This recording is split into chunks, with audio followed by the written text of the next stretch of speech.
இன்றைய முக்கிய செய்திகள்.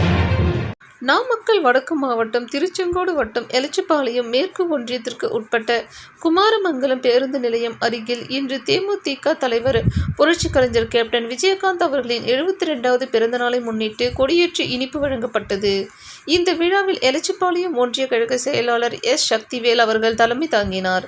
முன்னிலை ஒன்றிய கழக அவைத்தலைவர் சக்திவேல் அவர்களும், ஒன்றிய கழக பொருளாளர் பொன்னுச்சாமி அவர்களும், முன்னாள் ஒன்றிய செயலாளர், முன்னாள் மாவட்ட இளைஞரணி செயலாளர் அங்கமுத்து அவர்களும் மற்றும் சார்பணி நிர்வாகிகளும், மகளிர் அணி நிர்வாகிகளும் மற்றும் கேப்டனுடைய தீவிர ரசிகர்கள் என்று சொல்லப்படும் பொதுமக்களும் கலந்து கொண்டார்கள். அனைவருக்கும் லட்டு வழங்கப்பட்டு கொடியேற்று விழா நிறைவு பெற்றது. பள்ளி மாணவ மாணவிகளுக்கு இலவச நோட்டு, பென்சில் மற்றும் ஜாமெட்ரி பாக்ஸ் வழங்கப்பட்டது. கேப்டனுடைய 72வது பிறந்த நாளை முன்னிட்டு 72 மரக்கன்றுகள் நடப்பட்டது. கேப்டன் இந்த 72வது பிறந்த நாளில் இல்லை என்று எல்லோரும் வருத்தப்பட்டு வேதனைப்பட்டார்கள்.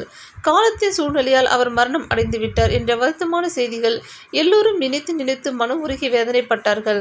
அவர் கடவுளாக இருந்து நம்மளை வழி நடத்துவார் என்று எல்லோரும் தன்னைத்தானே ஆறுதல் படுத்திக் கொண்டு எல்லோரும் அவரை வணங்கி அவர் ஆசீர்வாதத்துடன்